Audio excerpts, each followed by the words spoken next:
Okay. I believe that we will have everybody joining us virtually at some point, but uh, let the minutes reflect that currently we have Trustee Bowman, and Trustee Ekstrom, and myself, Trustee Swenson, as well as Trustee Johnson. And I believe that Lorraine will be joining us shortly. So we're going to go ahead and get started. Today is June 11th, 2026. And this is the Highline College Board of Trustees study session. We have a number of items on the proposed action agenda today, so we're going to just briefly take a look at those and figure out if there's anybody who's leaning towards wanting to put the motions forward. We also have tenure recommendations, so it would mean some reading of names. All of the information is online on the shared drive in terms of the motion language, so please take a look there, or if you need something emailed, Danielle, could you email? So if you need something emailed, send Danielle a quick note. And then we're going to go into discussion around two topics: tuition waiver and safety management, and then presidential recruitment, during which our guest, Dr. Christopher Lee, is going to come join us for the conversation. So just getting to the action items, we have 5 action items on the agenda. And the first is the revision of board chair and vice chair terms and duties. And if you'll recall, this was something that we discussed during the last couple meetings, and during which we kind of talked at length during the May meeting about the need to update our policies to reflect the policies, to bring them in alignment with the policies at the state level regarding the board chair and vice chair terms and duties. Is there anybody who would like to put that motion forward? Trustee Bowman, I will. Okay, great. Thank you so much. Appreciate that. And are there any other questions about that piece of things for today? We had a lengthy discussion last time as well. Okay. So action item B, we do need to talk through a little bit because it's around the board officers and committee assignments for the year. So is that Lorraine?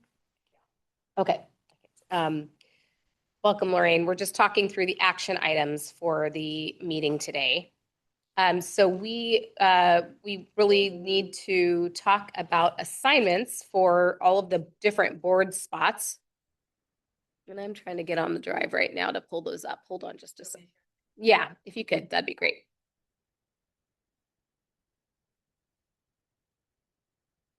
So we have a number of different positions for the coming year. First is chair, and then vice chair, the ACT representative, the ACT legislative representative, Highline College Foundation representative, and the Highline College Finance Committee representative. So is there anybody who is interested in serving as chair? I'll start with that in the coming year. It goes into effect July 1st.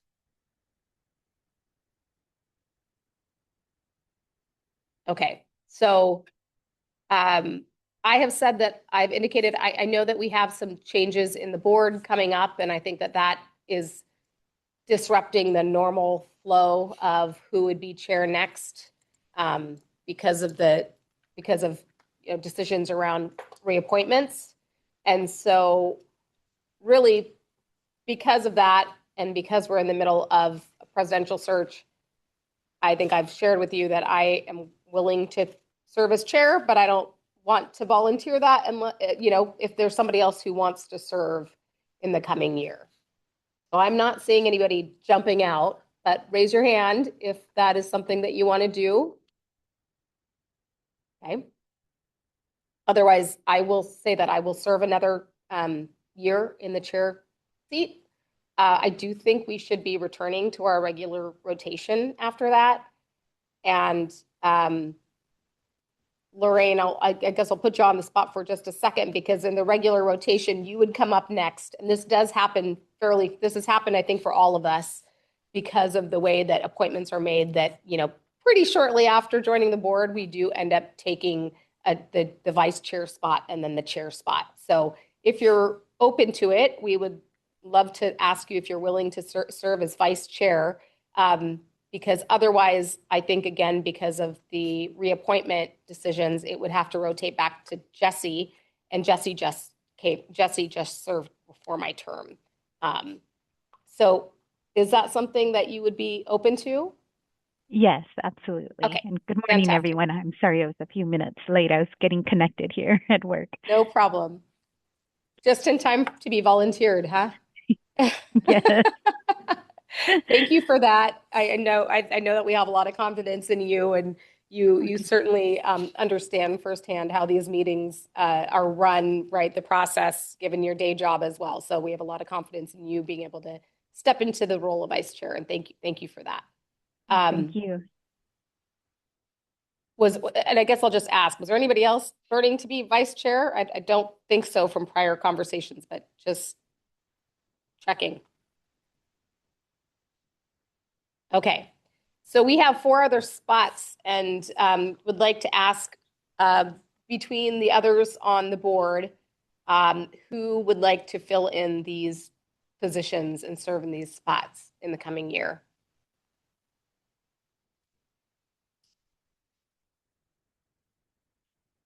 Any preferences here?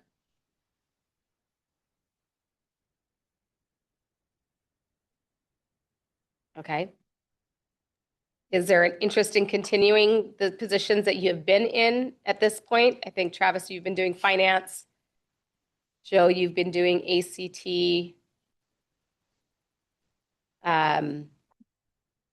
Unfortunately, I've been serving in the Highline Foundation spot, but those meetings unfortunately conflict with another meeting for me. And so I am open to continuing to serve in that spot, but I cannot make all of the meetings. So is there somebody else that is interested in particular?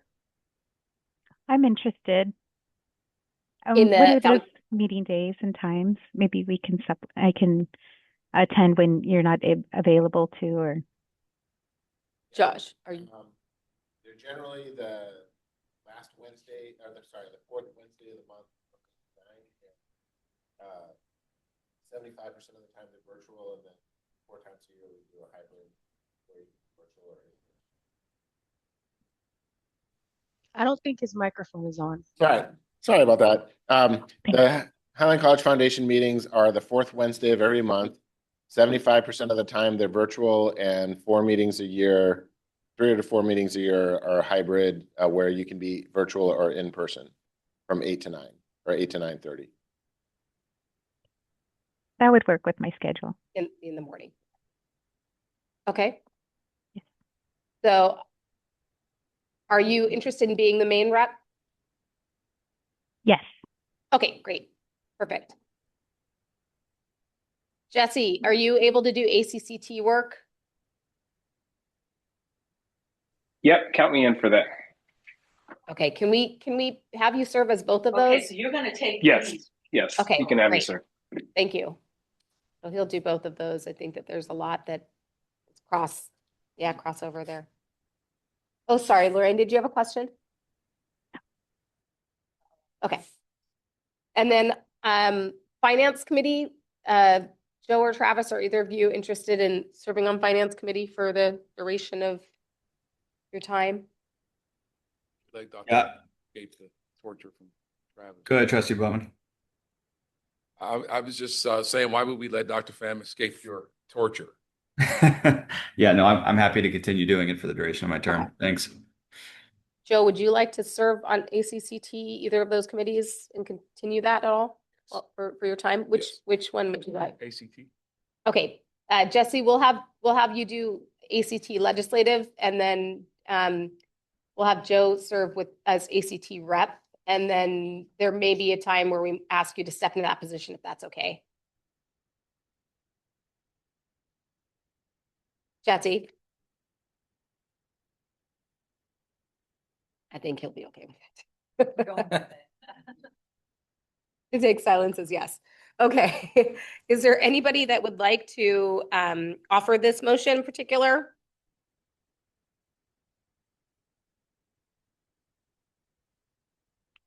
It will be on the board as well to be read during that time. Okay. Joe's taking it. Taking it. Okay, so next we have action item C, resolution 183-2026 pertaining to authorization to expend funds. Were there any questions about this action item? Language is up on the board.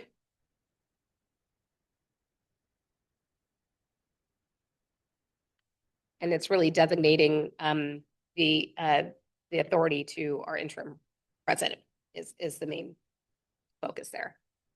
Okay. Anyone able to do that one or interested in doing that one? I'm happy to do it, Chair Swenson. Sorry Thanks. if I missed it. Did we confirm who's doing action item A? Joe is doing action item A. Okay, great. Thank you. Yeah. Okay, and then we have tenure recommendations. So we have 3 off-cycle tenure candidates, and so that will involve reading the names. There are included in the packet are the phonetic spelling of the name for pronunciation. Is there anybody that's interested in putting those forward?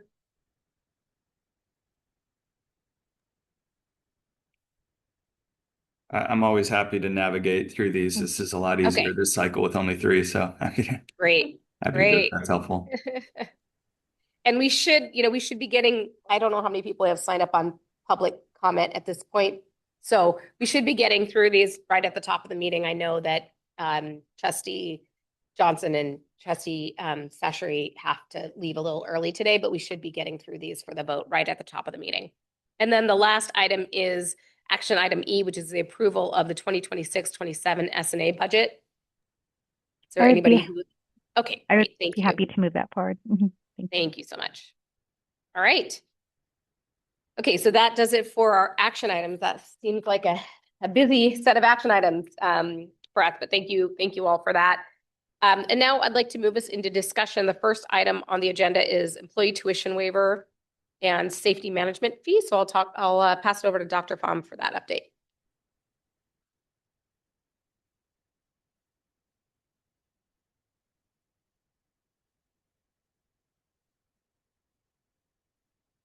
Yeah. Oh, that might be too small to. Yeah.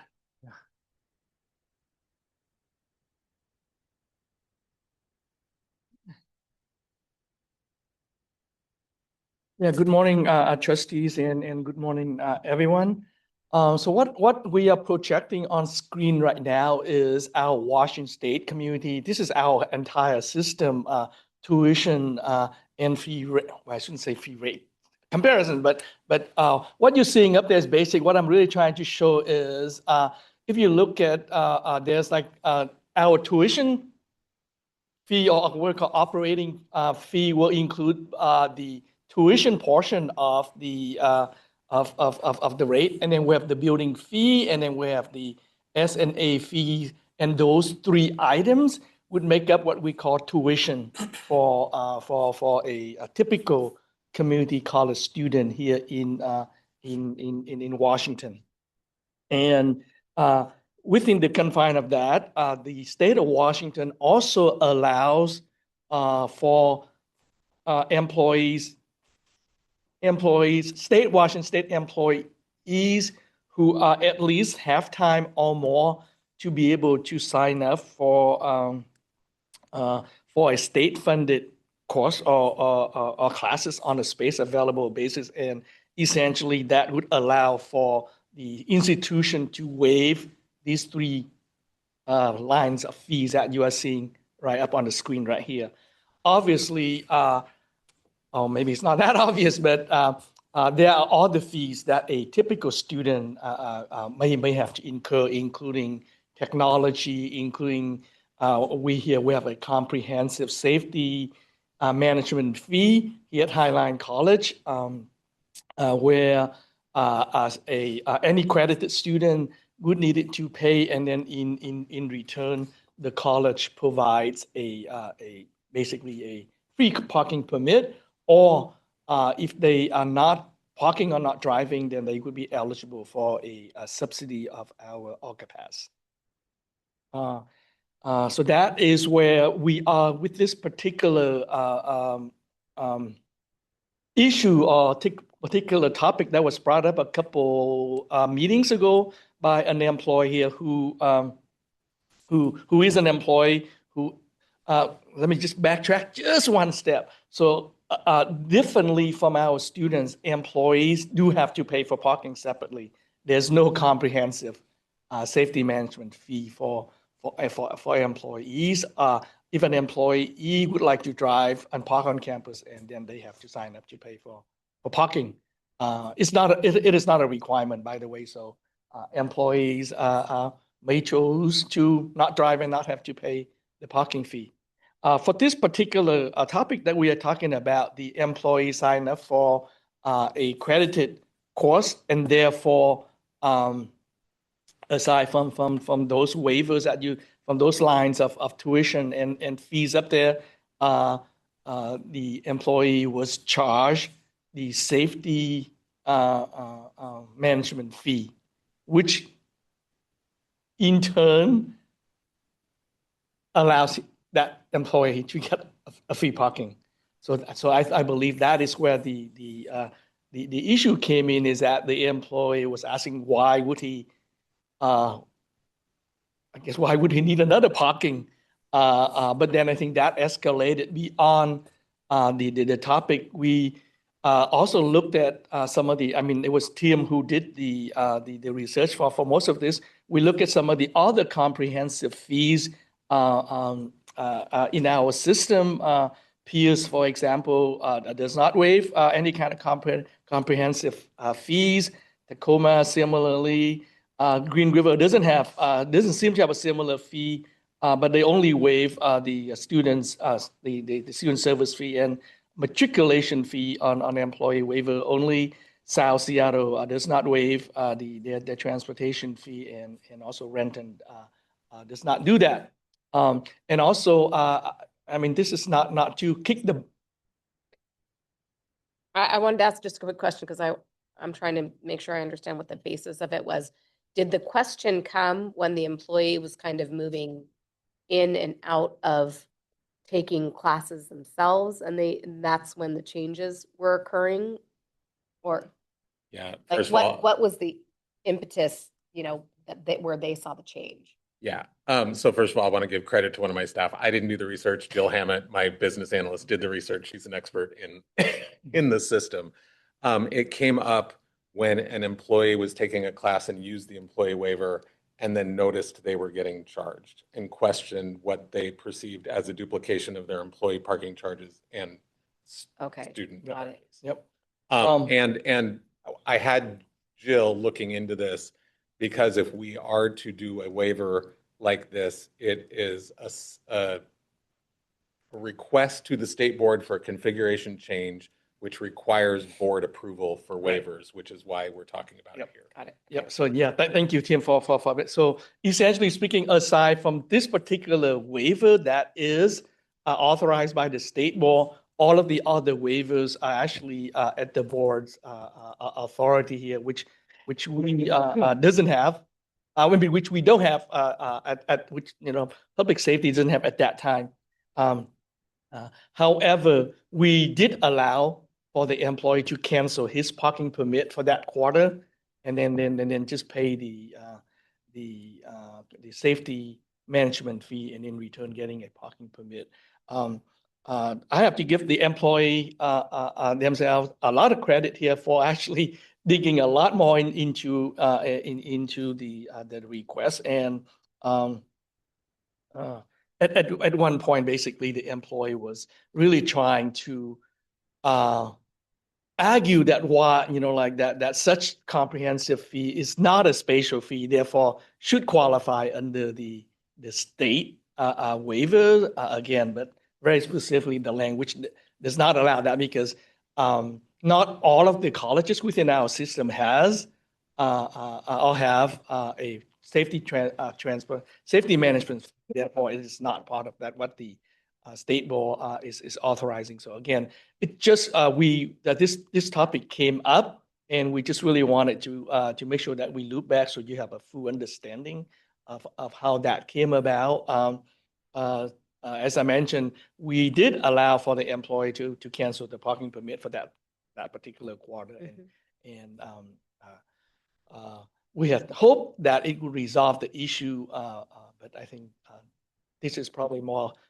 I believe from the employee's perspective, this is kind of like more of the principle in trying to think what he or she thinks that should be a part of the waiver and should not what is this in practice. So would we have a general policy on the staff side of things to waive when these situations arose and we were aware of it in that case? We don't have right now because waivers is all your authority, which means that if we were to do this, we would have to come to you during like our budget planning coming up, our final budget, which we always include all of the waivers that are we requesting in there, and you would have to authorize such a waiver. Are there other questions?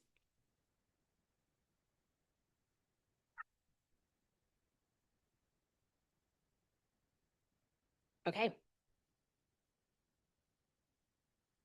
Excuse me. So, no action planned at the moment, Dr. Pham, or is there something coming down? I don't have any action plan right now. I noticed that I believe the employee is on the screen as well. Oh, a student. Okay. So so therefore we are not able to make any more comments at this time. Yeah, I am here if you can all hear me. I don't know. Okay.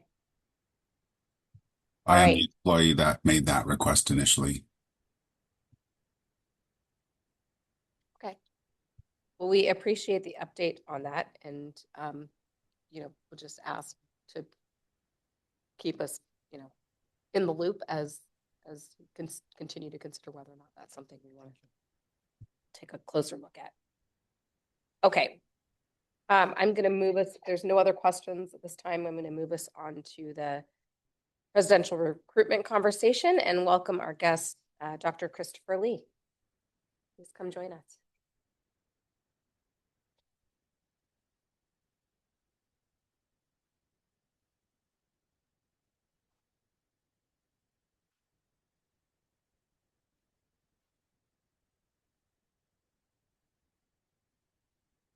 Good morning, everyone.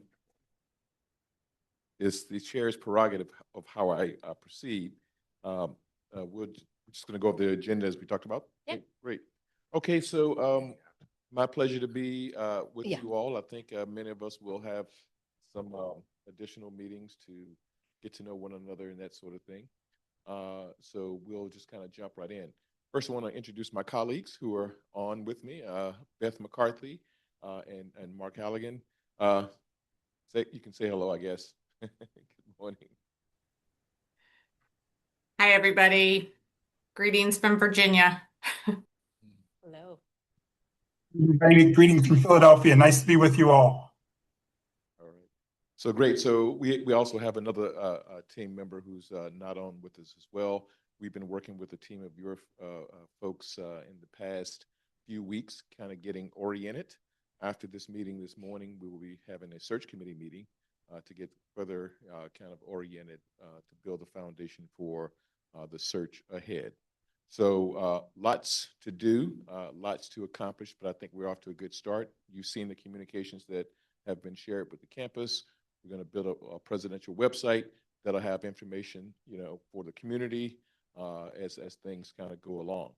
So this morning, what I want to do was to share kind of a little bit about the process, a little bit about timeline, and a way of doing that is to share with you the agenda that we're going to use for the search committee later, because that's exactly what it's about, right? The group will get together and we'll be talking about the process ahead and how we'll conduct things. So I have two handouts here for you, and it'll be the timeline and the committee's agenda for the day. So I'll just pass these out.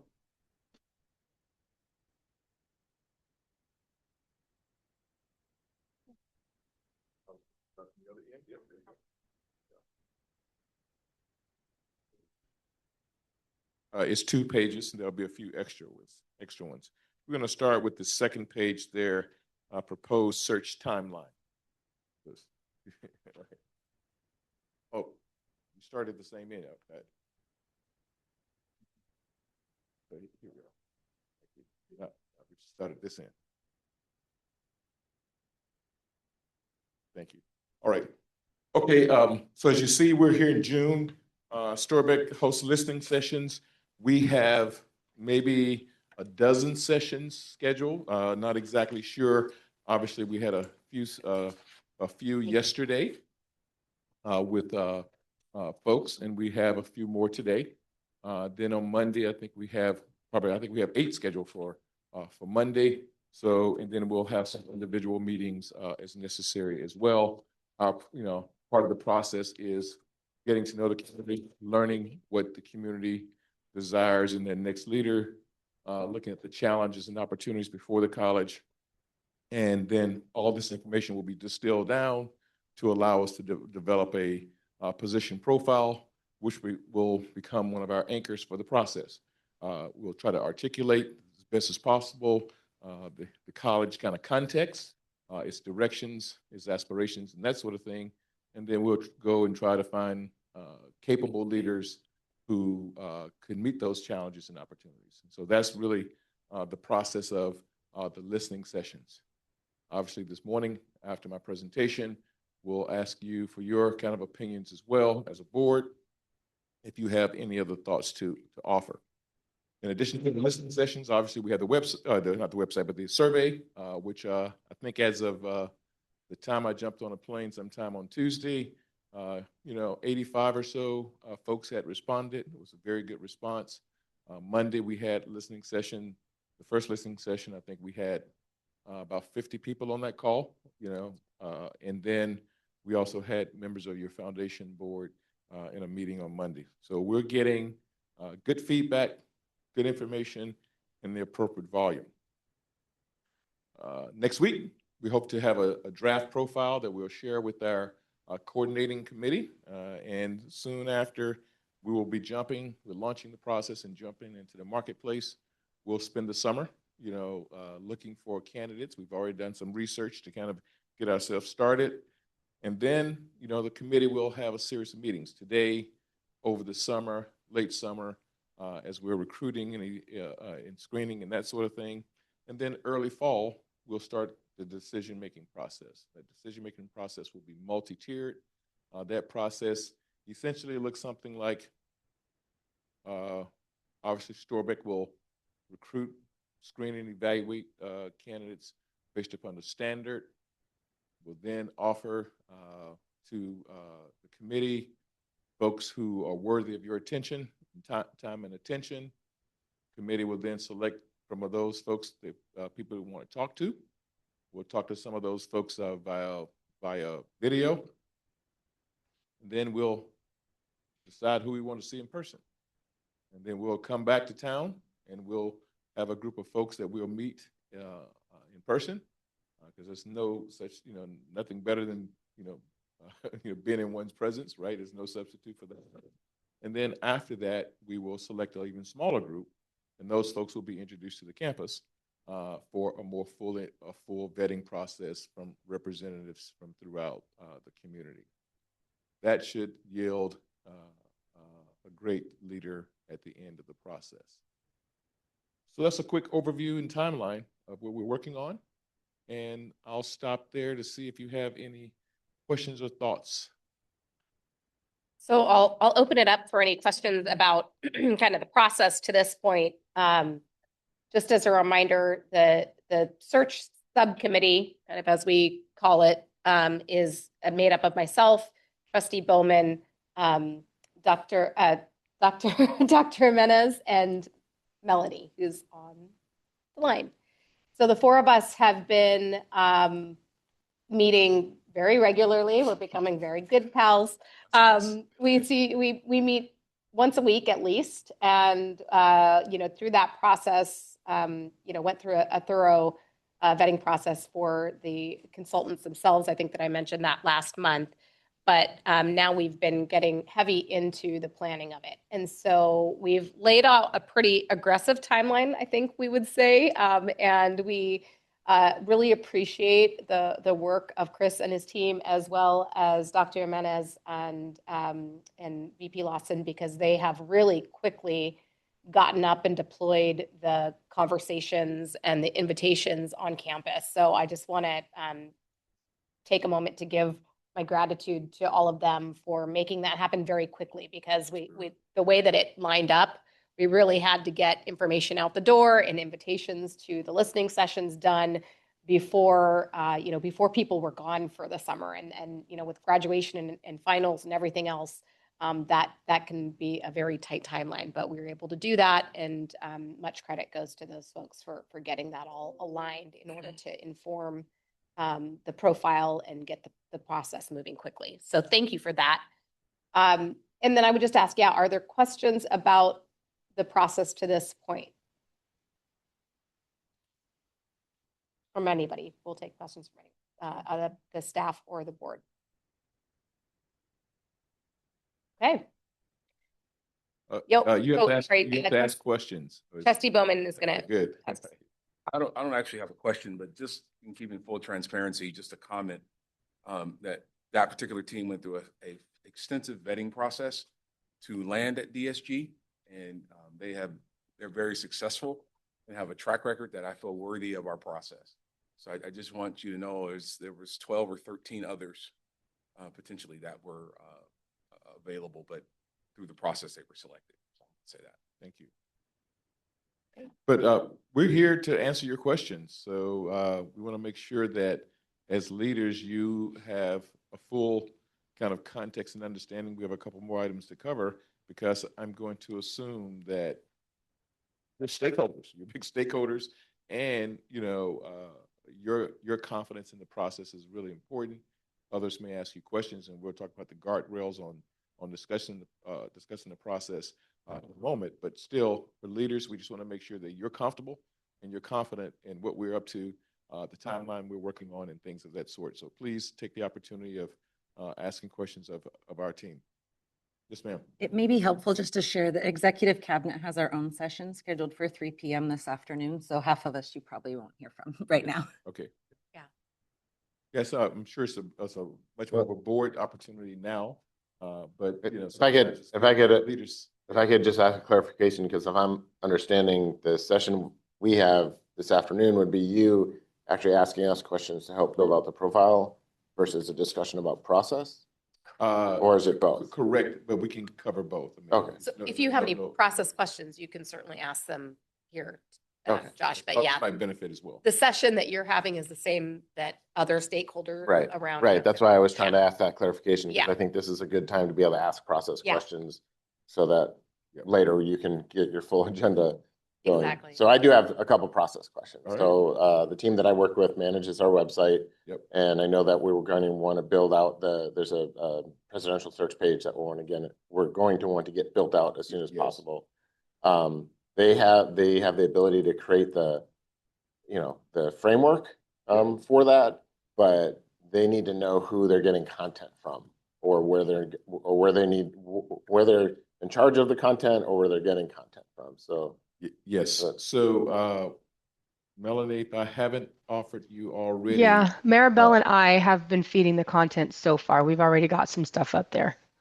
Well, so those are two different pages. So right now there's a page internally just about what's happening, but that's not the actual search. That's not the public presidential search process that we've been requested to work on. So we can talk offline. I'm trying to bring that up, that there's some additional direction that will be needed for the team to work on. And we have some templates, from other organizations, and what most people like to put on the web, so that the public and the community can see what's going on. So, we'll get that over to you this afternoon. Great. Other questions about process? Good question. I have a question. Yeah, please. Yes. Hi, good morning. And I'm sorry Morning. if I'm asking this. I'm the newest trustee and I'm just kind of going through. Thank you for Beth for placing it, the timeline in the chat for us that are joining remotely. I wondered, what does it look like when you collect information from these focus sessions? Like, how is that going to be collected and presented to the trustees?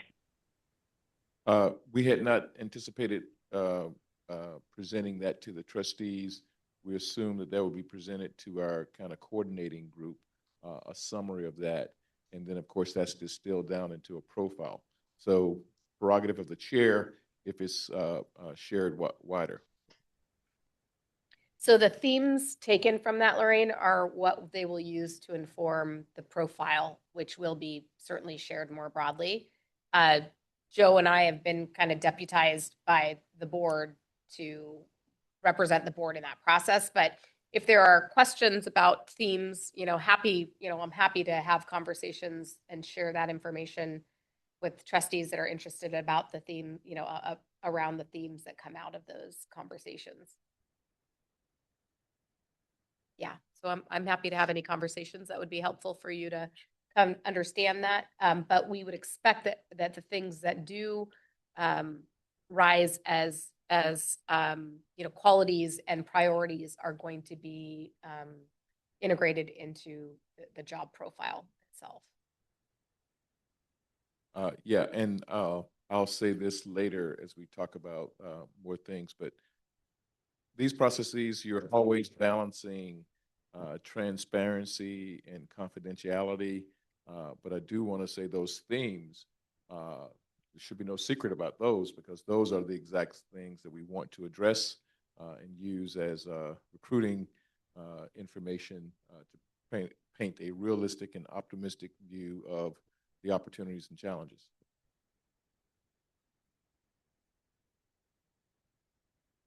I have another question. Yeah, so, when prior to the interviews, what does the process look like for determining the questions that will be posed to the candidates? The committee will determine that. But if we're following a classic model, we will be using all of the things we just talked about as guides.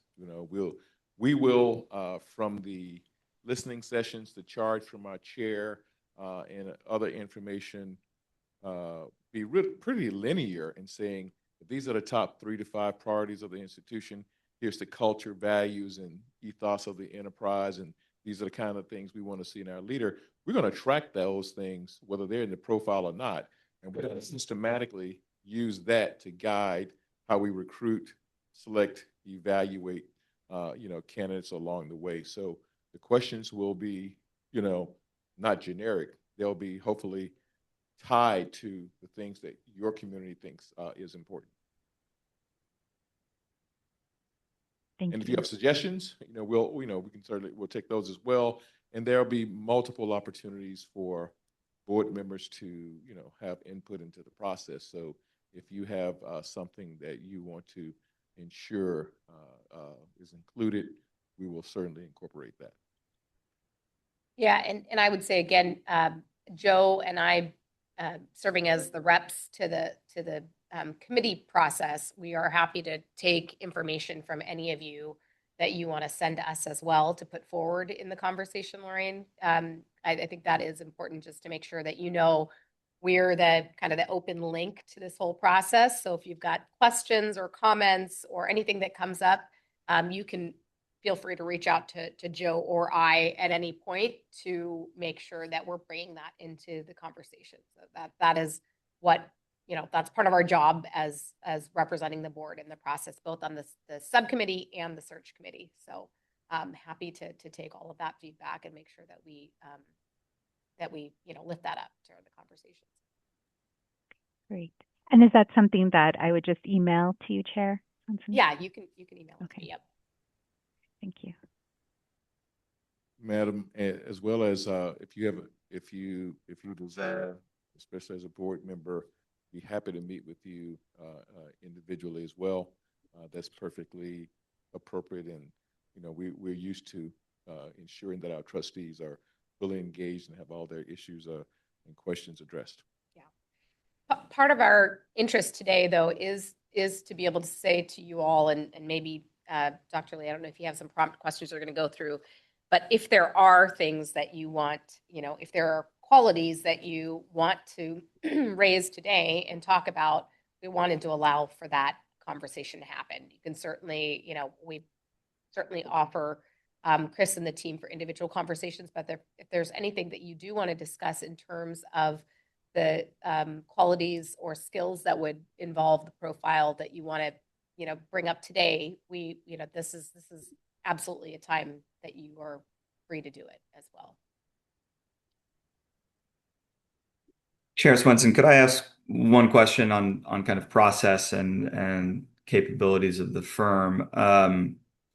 It's nice to meet you, and thank you and the team for supporting this critically important process. I think, question I would have, and obviously just getting introduced to you now, is, does your firm have any conflicts related to prior searches or ongoing relationships with placed candidates that create, are there kind of off-limits institutions or candidates that you can't reach out to as part of this search process that we should be aware of as a board? Basically areas of the candidate pool we won't be able to evaluate?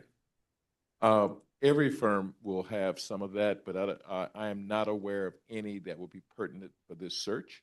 Okay. And even if that were the case, we also do advertising, and if candidates reach out to us, then they're within limits. But we don't see any at present that makes a difference for what we're assuming with our research so far would be in scope for Highline. Okay, thank you.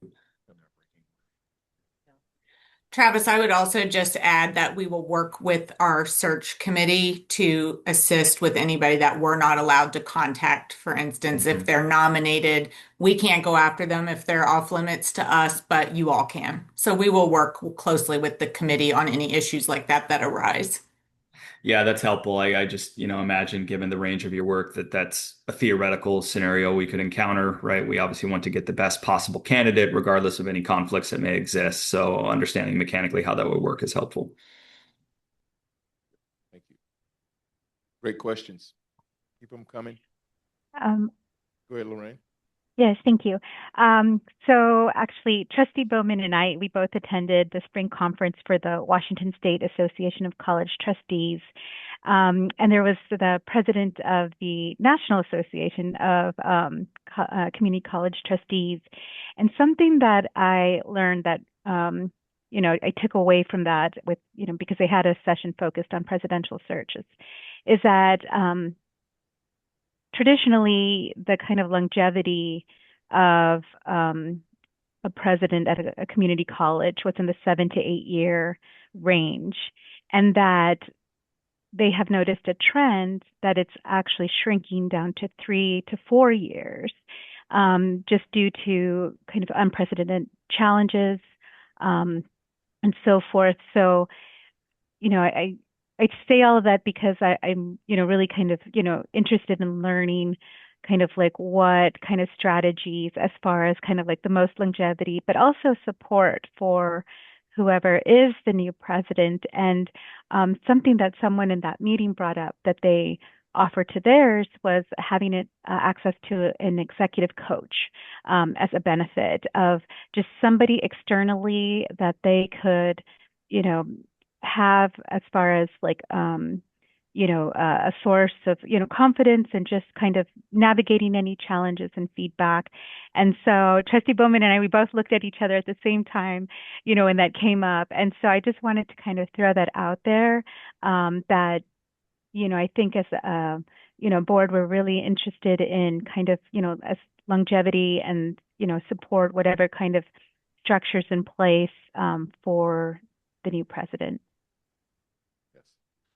Very astute question. It has multiple layers. I'll try to make sure I cover it all, and I'll ask my colleagues to jump in on anything I miss. First, I want to do just a little braggadocio on our organization. I think we, as an organization, in our proposal, highlight some statistics that basically say that people we place tend to stay in place a little longer than the national average. So I want to note that. Second of all, the American Council on Education does a study about every 5 to 6 years on the American College presidency, and they really have the best database on these kinds of matters. The national average is 5.9. That's gone down steadily over the past kind of 30 years, 35 years. For community colleges or two-year institutions, it's 5.4, I think. I think that's when I looked at that data last. So we're very aware of what you're saying as important. I'll note that, prior to me doing executive search, I was chief HR officer for a number of institutions, and the longest over my 30-year tenure was 13 years with the Virginia Community College System. In that system, I had the great fortune of doing about 30 to 35 presidential searches. Over that 10 years, a 23 college system, and I had one client. That client was the chancellor. And then as the chief HR officer, I had to live with that client. So unlike here, right? It's like, if we're a successful presidential search, then great. But if it's unsuccessful, we only had two that I would regard as unsuccessful, or not as good as you would want to be. We still had to support that leader. So early on, we figured out that, hey, it's in our best interest to do a better job. So what we developed was about 4 or 5 different things that we got better over time, ensuring that we were getting our leaders off to a good start and providing them with support. So we have a few of those things in our hip pocket, ma'am, that we will do with the college to ensure you're successful. So at the end of the process, as we're starting to identify the finalists, then I'll start working with the board and talk about an executive transition team. Very, very important part of the process. And that's usually once a person is identified, to about at least 6 months in, we have a committee of folks who are designed to help orient that person to the college, to the job, as well as the community. So that's one element. Executive coach is another one of those elements. So we'll certainly be recommending to the board to hire an executive coach for at least a year along that process. And then we have a couple other things that we do as well. There's some opportunities for psychometrics and other things of that sort to help you as a board understand that person's strengths, and proclivities. And that way you can work on the developmental items that's associated with how leaders lead. So lots of opportunity to support the new leader. And we are wedded to that person's success as much as you, and we'll do everything we can to ensure that. So Beth or Mark, either of you have any other comments to add to that? It's music to my ears that you all are thinking about it. Yeah, I do think it's a really important question for us to be asking, right? And especially as we get to the board round of interviews, to ask them, what are your expectations as an individual once you get to college, and what are your hopes for us supporting those kinds of needs? Because it would be good to know if there's any trepidation or hesitation at the lack of those types of resources, if they perceive there to not be that resource available, or whether or not it actually would put any candidates over the line, which it could very well be one of those things that when they feel supported coming into a brand new place, it feels very comfortable, right? Absolutely. So, and yeah. Savvy candidates will ask the question, Lorraine, they'll ask questions of us about the board. Tell me about the board. Tell me about board support, et cetera, et cetera. So the very fact that you're asking that question, as Beth said, is a really good indicator for us. Yes, ma'am. Thank you so much. I have a question. As far as the nationwide milieu of presidential candidates, what's it like right now? Just curious. Well, it's hard to state or overstate. The patterns today post-COVID are just different. That's the way I like to describe it, right? There's been patterns over time, and post-COVID is a little different. Today is a little more challenging to entice people into the marketplace. You know, you might have seen that in all your regular hires, right? People are more likely to stay their organizations longer. Organizations, you know, below the presidential level, you know, they counter offer more often and things like that or whatever. But I don't think that's something to necessarily be concerned about, because that's why you've engaged us. And, you know, we're going to look for not a large number of candidates, but the right candidates, right? I think the methodologies, you know, prior used to be, we're going to, you know, volume was a indicator of quality. We don't necessarily subscribe to that view. We subscribe to getting our aperture right at the beginning of the process and finding people who are Highline good. We'll find candidates. That's easy, right? You know, as Dr. Penn knows, we're going to go to the Aspen folks, right? Aspen produces great leaders. There's a Lakin Institute. There's a whole lot of places we know to find leaders. We're not going to be looking for just any leaders. We're going to be looking for leaders who speak specifically to the type of things that are important to you, right? And so I think that is the, you know, probably the greater standard to be concerned about.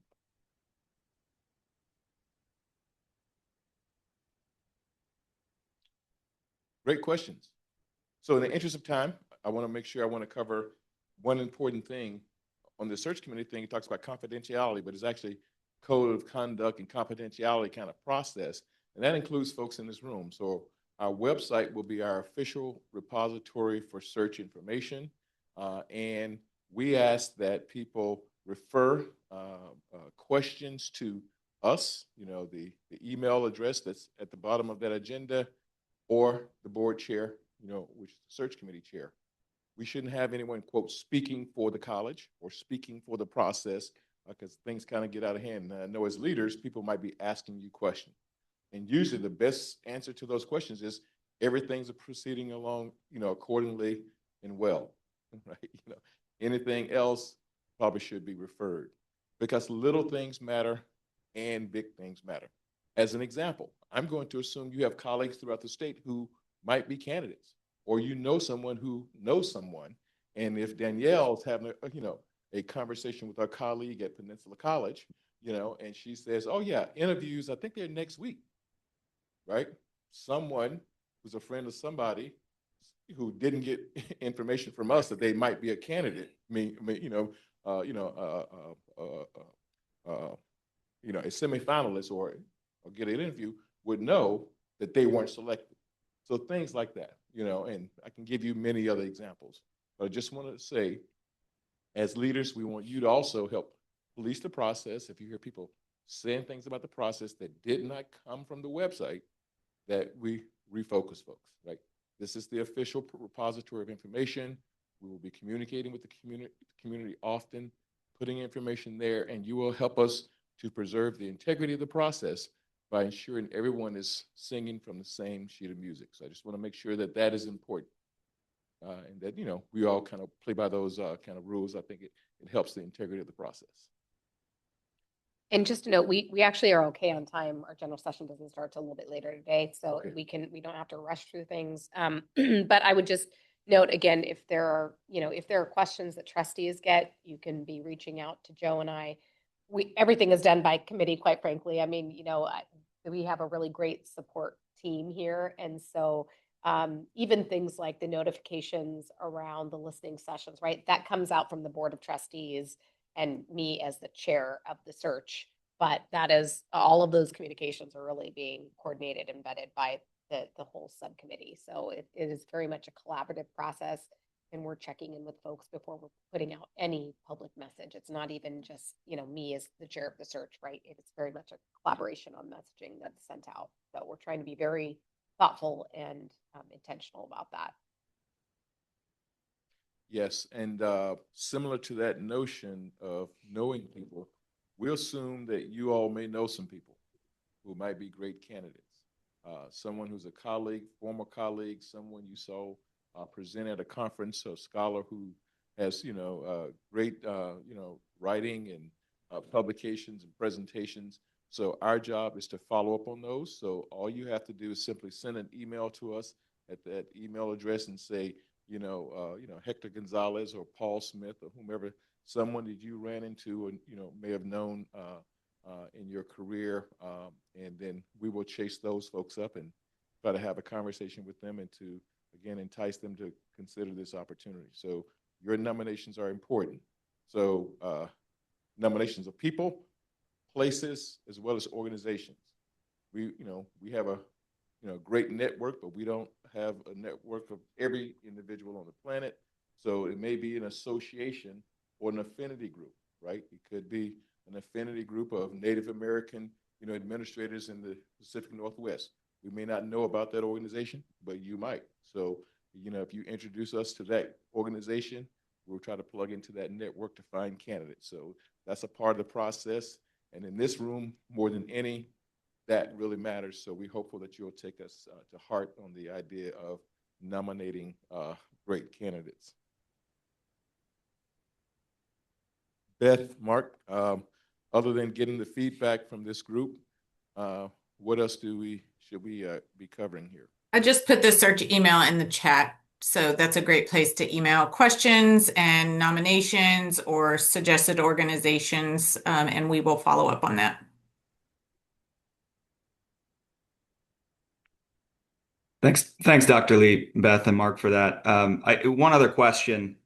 Dr. Lee, I think you mentioned some, prior experience by DSG or perhaps Storbeck specifically about failed presidential searches. And I guess I'd be curious, doing some kind of due diligence in the background here. It looks like there have been prior searches where there was information about no confidence faculty votes against candidates who were put forth by DSG that led to failed search processes.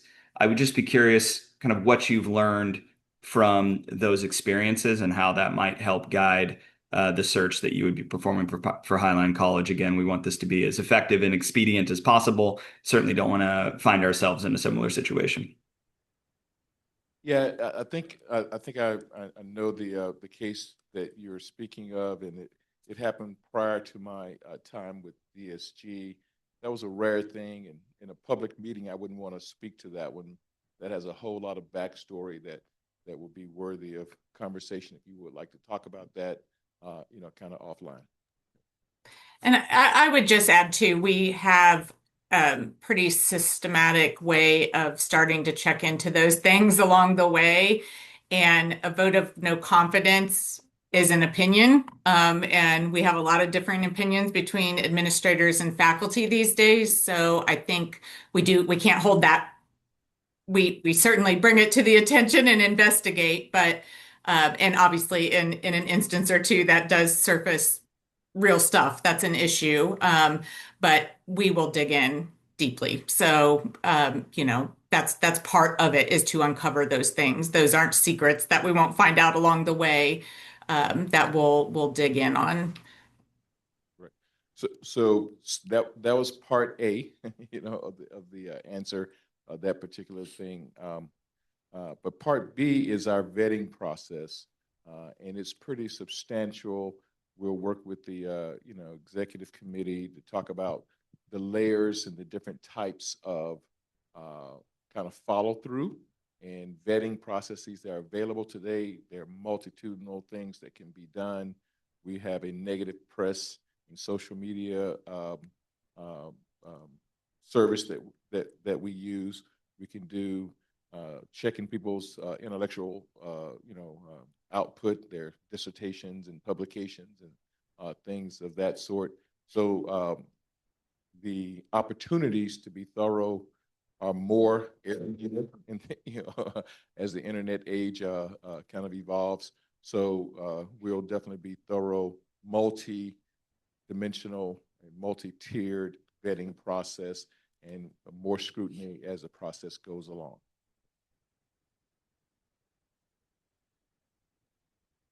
Great, thank you. Reference calls are a big part of the services that we provide. So we'll be speaking to references for each of the finalists in the search. Yeah, and sometimes to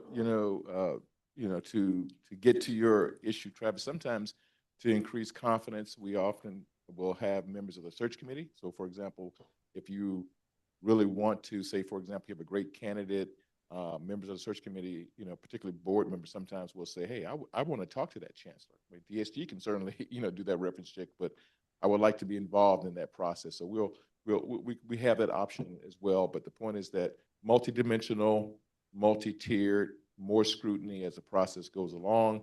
We will be doing an initial check before we ever present candidates to the college. After the first kind of, acknowledgement that we want to talk to this person further in person, we'll do a process. Then we get down to the final, 1 or 2 candidates. We're going to do a third, sort of level process to be as thorough as possible in vetting candidates. I have a question. In addition to the references, and the work that's available, that can be seen online, is there ever any kind of collection of like information from actually speaking to the community members, whether staff or students of the existing institution that they serve at, to kind of gauge, the leadership style? And yes, we normally do that in the reference checking process. Some universities have that protocol. We can do that on your behalf as well, to kind of get off the reference list and go wider. Again, we can go as deep as you desire, but yeah, we can go as deep as you desire. But we follow legal guidelines, right? We get their permission before we do that, right? One of the old school liability laden processes in higher ed. I can recall when I worked at a college up in Maine, 20 plus years ago, we had a search, and a faculty member sent out a note to the campus, the entire campus, and said, oh, Jane Smith, she's applying for XYZ job. She's worked at these institutions. Does anybody know anybody at any of these places? Because we want to call them. And then I, as the chief HR officer, had to send an email afterwards, said, don't do that. Call me first, right? You know what I'm saying? Like, so we know those patterns kind of exist, but the point is that we are sensitive to the things that you're describing, and will be appropriately detailed to the degree that you would like us to be, knowing that there's no such thing as a zero margin of error dealing with human beings, right? So we'll do as much as you would like us to do. Thank you. Yep. Other questions or comments? And again, just as a reminder, the trustees are all welcome to have some additional conversations here, especially leading up to the profile building. So if there is input that you'd like to share with Dr. Lee and his team, we would ask that you do reach out to do that very soon, because all of these meetings are happening now, and they're going to be very quickly after the conclusion of those listening sessions, crafting a profile and a draft. So that, we're moving on a very quick time schedule, efficient time schedule, I'll say. Yes. So if you're interested in informing that piece of things, please do reach out, this week, and let us know that you want to have a conversation. Okay. Well, we look forward to working with you all. Thank you for allowing me to be with you. Please do not hesitate to reach out. That email on the agenda is best because it comes to me and the entire team. Again, we look forward to working with you. Thank you. Thanks for being here with us today, and to the team as well, and appreciate you being here on campus as well for our conversations. So that is the end of our study session agenda. Just a note that we have general session starting at 11 today. So there's a bit of a break here, and then we have general session 11. I understand that Trustee Sasha, you'll be here for a portion of that. Is that still the case? That's correct. I have a hard stop at 11:30 due Okay. to a work event and Got it. media interview. Okay, thank you. And then I Apologize. think that Trustee Johnson, you were not able to join us for general session today, correct? I think that's right. He said earlier. So we'll see you all at 11, but with that, we'll bring our study session to a close. The meeting is adjourned.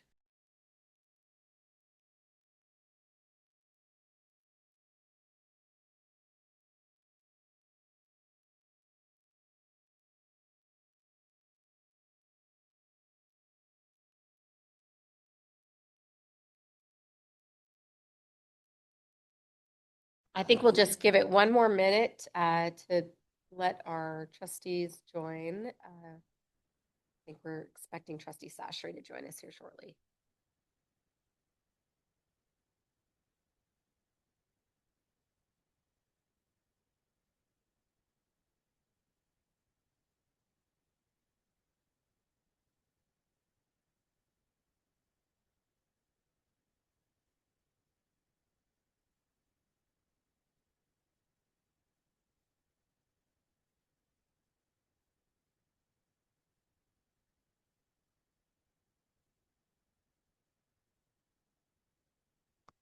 Okay, everybody, we're going to go ahead and get going. Welcome to our June 11th, 2026 general session of the Highline Board of Trustees. Okay, everybody's on. So let the minutes reflect that we have Trustees Ekstrom, Trustee Sashri, Trustee Bowman, and myself, Trustee Swenson, here present. Trustee Johnson was unable to make the general session today, but was at the study session. And at this time, I'd like to go ahead and call for the approval of the minutes. Is there a motion? So move. Thank you. Is there a second? Second. Any discussion? All those in favor, please indicate by saying aye. Aye. Aye. Aye. Any opposed with nay, please? And no abstentions. Okay, the minutes are approved.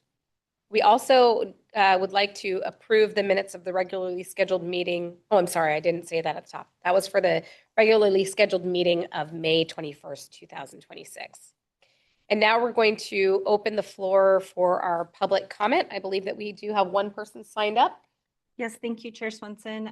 Do we have a Sonia Jennings?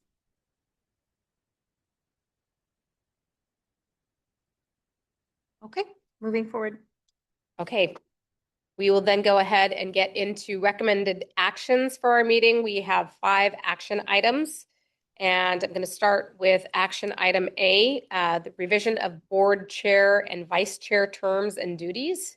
Is there a motion? Madam Chair, I move that the Board of Trustees revise the roles of the chair and the vice chair as follows.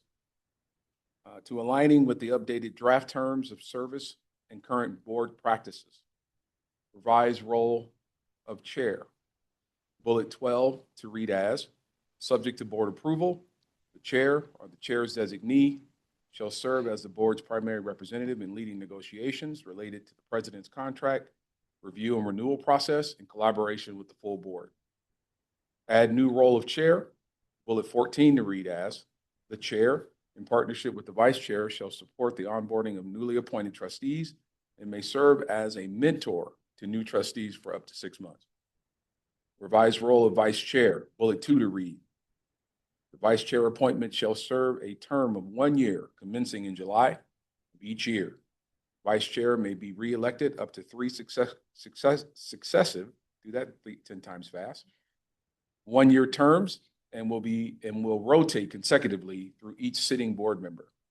Revised role of chair, bullet 3 to read. The vice chair in partnership with the chair shall support the onboarding of newly appointed trustees and may serve as a mentor to new trustees for up to 6 months. Thank you. Is there a second? Second. Thank you, Trustee Ekstrom. Is there any discussion? Okay, I'll call the question. All those in favor, please indicate by saying aye. Aye. Aye. Any opposed with nay? And there are no abstentions. Thank you so much. Action item B, the 2026-27 board officers and committee assignments. Is there a motion? Madam Chair, I move that the following Highline College Board of Trustees committee member assignments for the 2026-2027 academic year be approved effective July 1, 2026. Chairperson, Trustee Swenson. Vice Chairperson, Trustee Sachary. ACT Representative, Trustee Bowman. ACT Legislative Representative, Trustee Johnson. Highline College Foundation Representative, Trustee Sachary. Highline College Finance Committee Representative, Trustee Ekstrom. Thank you. Is there a second? Second. Any discussion? Okay, I will call the question. All those in favor, please indicate by saying aye. Aye. Aye. Aye. Aye. Any opposed by saying nay? And there are no abstentions. Action item B is passed. Action item C, resolution 183-2026 pertaining to authorization to expend funds. Is there a motion? Yes, Madam Chair, and I'm just reopening it because I accidentally closed it. Okay. Whereas the new fiscal year will begin July 1st, 2026, and whereas a final determination of the budget may not be made prior to the date of October 1st, 2026, and whereas students have enrolled for summer session that will begin on June 22nd, 2026, and whereas the disruption of planned and scheduled activities could seriously hamper the college's operations for the 2026-27 college year, therefore be it resolved that the Board of Trustees authorizes the interim president of Highline College and designees to expend funds beginning July 1st, 2026 to meet college needs at the same rate as in the 2025-26 approved budget, or as additionally authorized by legislative action to take effect July 1st, 2026.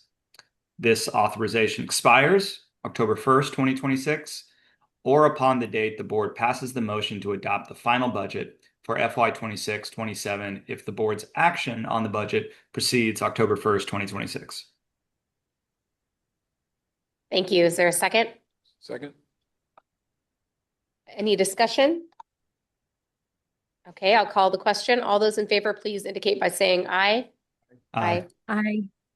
Any opposed with nay? And there are no abstentions. Action item D, tenure recommendations. Is there a motion?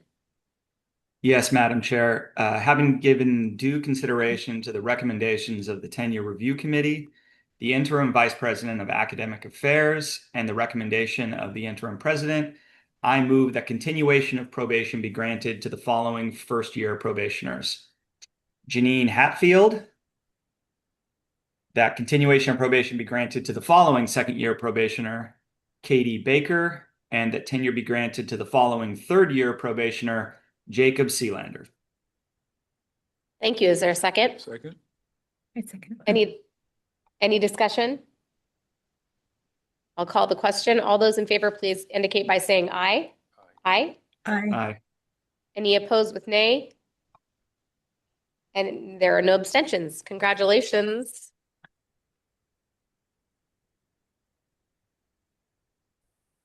Okay, and our final item is action item E, approval of the 2026-27 S&A budget. Is there a motion? Yes, Madam Chair, I move to approve the student and activities budget for academic year 2026 to 2027 in the amount of $2,536,162.43. Thank you. Is there a second? Second. Any discussion? Okay, I'll call the question. All those in favor, please indicate by saying aye. Aye. Aye. Aye. Any opposed with nay? And there are no abstentions. Thank you. Action item E is passed. Thank you so much for that. And I just want to check, did we have our public commenter arrive by chance? Do we have a Sonia Jennings? Okay. All right. I'd like to go ahead and move us into standing reports then. And we don't have HCA this week. I know that's a busy time. Do we have our WPEA representative today? Hi, yes, welcome. Let us get you a mic.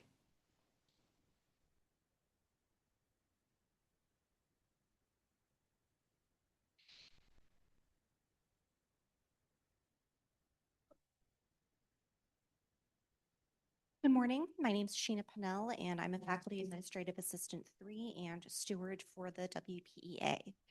In the past month, we have restarted local bargaining at Highline, but are still in the infancy stages. At our first session, we hammered out some ground rules and firmed up our process for how the rest of the bargaining cycle will go. And I would just like to once again thank the Highline leadership for keeping bargaining local It shows that members are wanted, heard, and valued on campus. I would also like to take a moment to recognize all of our new stewards that we've gained this quarter. We went from 8, which was extremely respectable for a community the size of Highline. We then had an outstanding number of volunteers step up in the last several weeks, bringing our total to 13.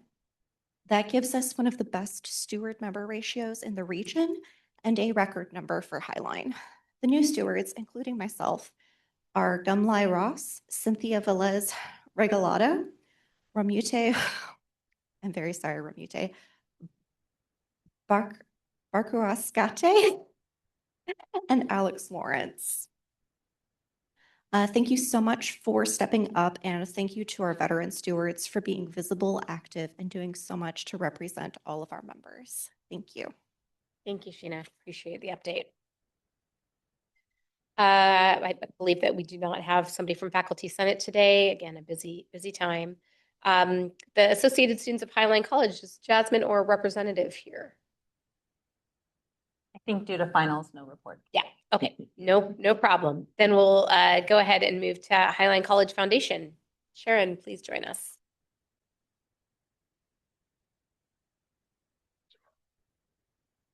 Yeah, I don't have to follow the wonderful ASB presentators because they're so entertaining.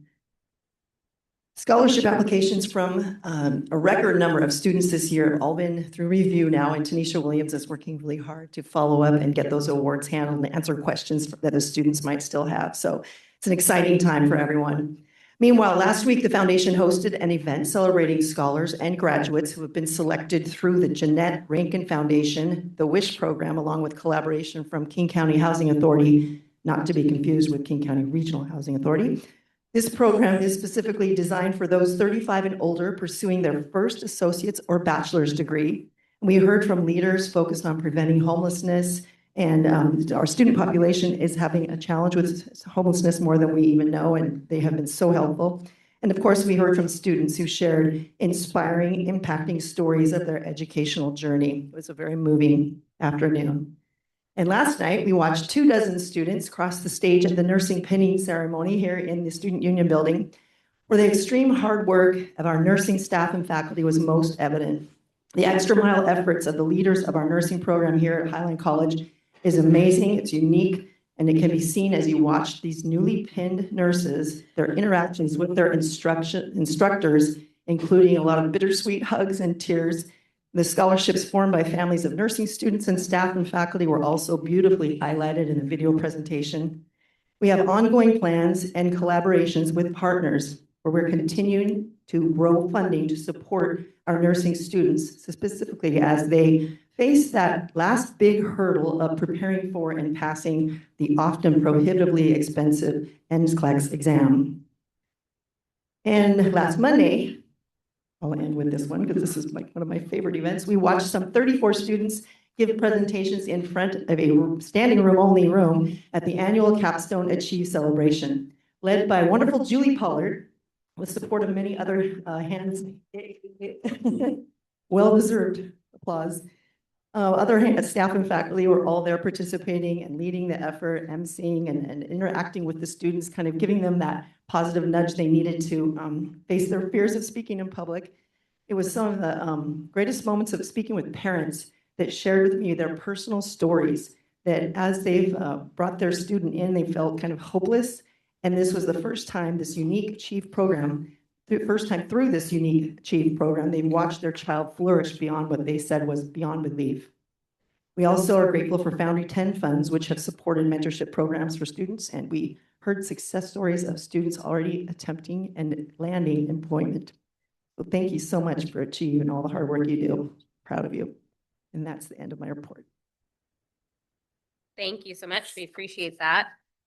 And that is the close of our standing reports. And now I think we have a presentation to the board on the texture of sound tactile artwork for the Kent Des Moines, or the Highline station, as we like to call it. But technically the Kent Des Moines station from Jenny Sandler, is it Charan Sachar, and Sarah Cabbage. Thank you for joining us. Good morning, trustees and Highline College Executive Cabinet. My name is Jenny Sandler, and I'm the Associate Dean for Accessibility Resources here at Highline. And Sharon got me crying and emotional already, so I hope I can get through this. Good thing I'm only speaking for a minute. We are so happy to be here with you today on the final Board of Trustees meeting for the 25-26 academic year, and I think it's so fitting that we're going to be presenting this information to you today.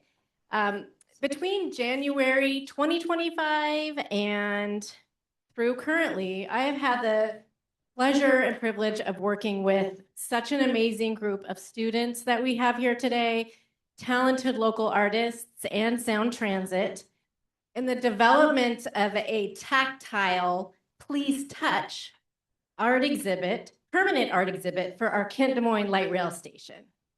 The station, as we all know, opened a while ago. The art is still in production, and you're going to hear all about the art today. The one thing I just want to say is that from a disability justice and an accessibility perspective, the value of this exhibit doesn't simply provide access to community art, but it centers the perspectives and experiences of our blind and low vision community members. And I am so proud that Sound Transit has chosen our Kent Des Moines light rail station for this permanent art installation.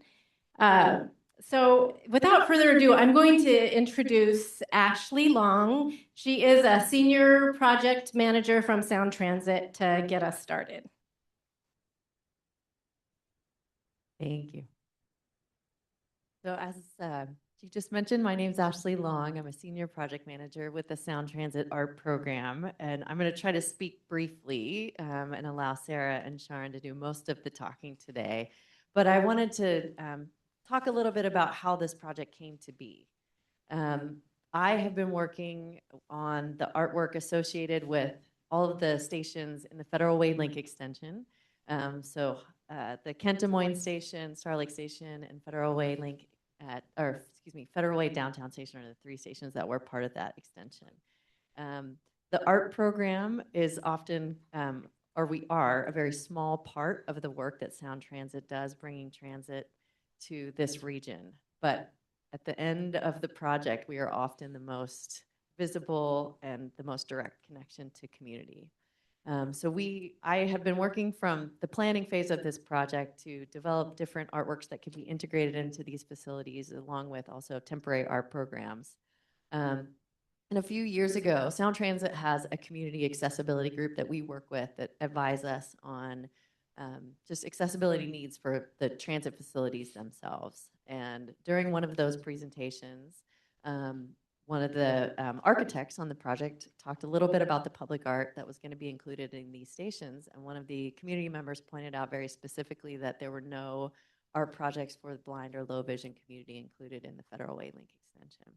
And we took that very seriously, and we decided to do our due diligence and create a project specifically for that community. Artist Sarah Cabbage and I have been working together since the planning phase of the project. Sarah has completed a community research project years ago before we even started working on our projects to really get to know this region and the cultural values of the community. And she's been our guide to and our true north to how we work with community from the beginning of this project. Taran Sakar was one of the artists that was considered for the Federal Way Link extension, and in the community selection process that we went through, all of the community members said, we love this artist's work and we would like to see them included in the Federal Way Link extension, even though they weren't selected for one of the larger projects early on. So when we started looking at how we would accomplish this project, knowing Sarah's understanding of the community and her work with engaging with community members, and Sharon's work in ceramics and how well received he was from the panel, we decided to task them with taking on this project. So I'll let them talk about that in a second, but I also want to acknowledge we have our intern, Aza Mattering, that's spending the summer with us.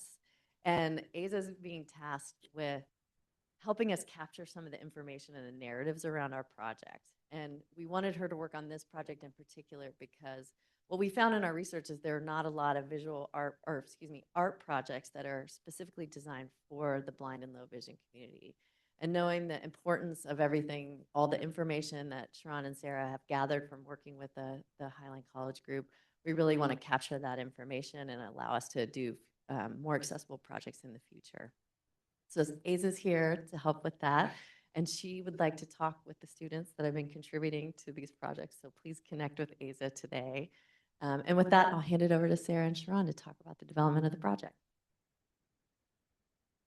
Hi, everyone. I'm Sarah Cabbage. I've served as artist in residence for the Federal Way Link Extension since 2017. Most of my work has been in community and in public, and I do a lot of work with kind of simple natural materials, and this is actually my first permanent commission. So, hi everyone, I'm Charan Sachar, and I have been working with ceramics for 25 plus years, mostly engaging in functional and sculptural work, but all revolving around texture, fabric-like textures, essentially. But this project has really brought about the importance of texture in my work, has put me through challenges to make this project work for this community. So when we began this process, I feel just so fortunate to have connected with Jenny because she's been such a critical point of access and just helping us form the group of students that we met with, who are here with us today. Thank you all so much for taking time out of your busy final schedules. And I thought that you all could maybe introduce yourselves and just say a couple words about where you're at in your academic journey, because I think you're all off to some exciting places. And maybe Soshito, we'll start with you and we can pass the mic. Hey, sorry. Hi, I'm Sochil. This is my second year completing my associate's degree at Highline. I'm graduating in like a week, I think, with my associate's degree, and hopefully gonna go and do a career in social work at a school.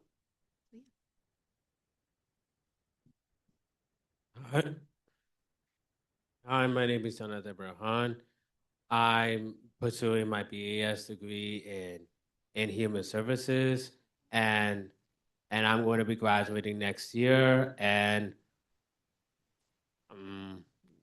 after I graduate, I want to work with youth with disabilities. And I started my Highline College journey in the T program. 2 years ago, I graduated from an AAS degree in community health and wellness.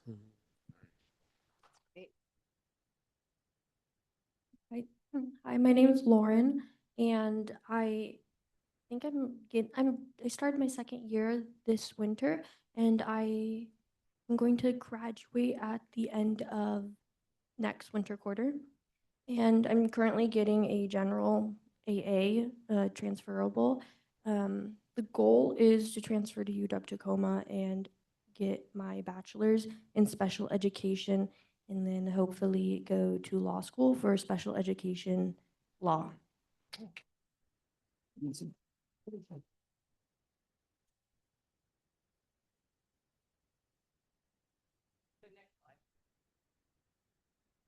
So we had some really wonderful meetings with the students, and the one thing which we really did focus on is what connections they made with the work, how they related to different textures, what meaning they brought to them, and how they wanted to see this project evolve. We had several meetings and got really into the details of the design, what worked for them, what didn't work for them. We had certain visions as to, they would love a lot of texture, but that texture needed to mean something. So from the glazes, the color of the glazes, from the detail of the textures, whether it is too textured versus smooth. Do they want different kinds of textures? Everything made a big difference. Even from material standpoint, glass, metal, we had ceramic pieces, of course, but then we had seashells and sand and stones. Like everything had to have a meaning, and we wanted to make sure that they could understand how the project was going to evolve and give us feedback with what worked and what didn't. Next slide, yeah. And we can just start passing the samples around, and then if you can just, yeah, pass those down, and then, this will all sort of become clear as we go through. And just to sort of summarize the things that we learned is, number one, that Ashley tasked me at the very beginning of this project with doing just basic research on best practices. And really, there's so little out there for the visually impaired in the visual arts arena. There are programs going on indoors in museums, but public art is not really designed to be touched. And like, if you go through the stations and, other parts of the community and look at public art, it's, usually placed in a way that you can't touch it. And so that's been our main challenge all along, is to create something that's really durable and also can withstand being touched. And of course, these are all, all of these really little details make a lot of difference. But I think the most important thing that we heard from the students was that they wanted a realistic depiction of something. I think Turan and I both came in thinking that we would do sort of an abstract, tactile explosion sort of thing, lots of patterns and colors and textures. And we clearly heard that that was not going to work. And so we pivoted to this realistic beach scene. Folks wanted just sort of a tactile journey so that you could maybe spend a little time with one part of the mural and then you get curious about the other parts of the mural. Something that has a little bit of a narrative to it. So you could kind of come back again and again and it would still be interesting. Let's see, okay. I think thinking about one of the things that we learned that was such a surprise to me is that flowers are a really, tricky thing for folks with low vision to navigate, just because they're so delicate and fragile. And so, and plants. So thinking about, how using more durable materials can encourage exploration of those kind of natural elements. So we've talked a lot about, how do we make leaves? How do we make trees? How do we make flowers that are, part of this and realistic and sort of showing and teaching through touch. And then the image on this slide is, just about the importance of these little design details. And I think this is where we are at by our last meeting, is that, we were going through these, we had sort of clay mock-ups of the two figures that you see on the slide. And, we're getting feedback like, well, that knee is a little close to that shoulder. And so that's hard to interpret. So can you move her knee out? Or that hand and on the knee is a little confusing because then it reads as, three knees there. So can you change the position of her hand? And so this is all just to say that we would have, been lost without you guys. So, just encouraging, when this happens in the future, to really have these conversations and dig in deep, because it really has made a difference in how we approach things. Next slide. So among all the meetings, we came across all the samples that we brought into the classroom, and we got feedback on everything with what works for them, what doesn't work for them. Things like, having a smooth, soft texture, solid colors, solid surfaces, um, surfaces like wood, glass, plastic, everything had a certain positive response to it. But then we also brought in things which, we were like, let's try everything out. Things that were very rough, wet, squishy, slimy, got rejected very quickly. And then some surfaces were just hard to read. And so there was a very significant importance given to this, where it just doesn't have to be texture for the sake of texture. It needs to read what it's supposed to convey. Then we got into, even when I started working with the ceramic pieces, the glazes that worked, matte glazes, glossy glazes, semi-matte glazes, the color contrast between them. Some worked, some doesn't work. So we got a lot of that input from them, and we are so grateful for all those meetings, and for them to take out the time to come to these meetings. And every time we had these meetings, we thought, we'll have a little bit to discuss, but we got more information than we even thought in every meeting. So that was really helpful. Okay, next slide. So this is the design that we came up with, and this is sort of a multimedia mosaic. So starting at the top of the design, we're using glass mosaic to create the sky, the water, the land, the mountains, the Olympics that kind of pop up at the top right are made out of natural rocks. We have a madrone tree that's coming in at the left. That the tree part has been made by cast aluminum, and then the leaves are in ceramic. Charan made the leaves. Charan's also making the figures, the quilt that they're sitting on, the flowers that are in the foreground, the little boat in the background. Those are all made out of handmade textured ceramic tile. Oh, and the title in Braille, which is kind of at the bottom in the center, Charan's also making that. Charan is doing a lot. And then we have a kind of, this is a classic Puget Sound rocky beach. So I've collected a lot of rocks and sort of beach artifacts that are going into our rocky beach. We had all the students and Jenny and Raman bring in special rocks to incorporate in the beach. One thing which wasn't mentioned, I don't think it was, that the scale of this thing is 10 by 15 feet.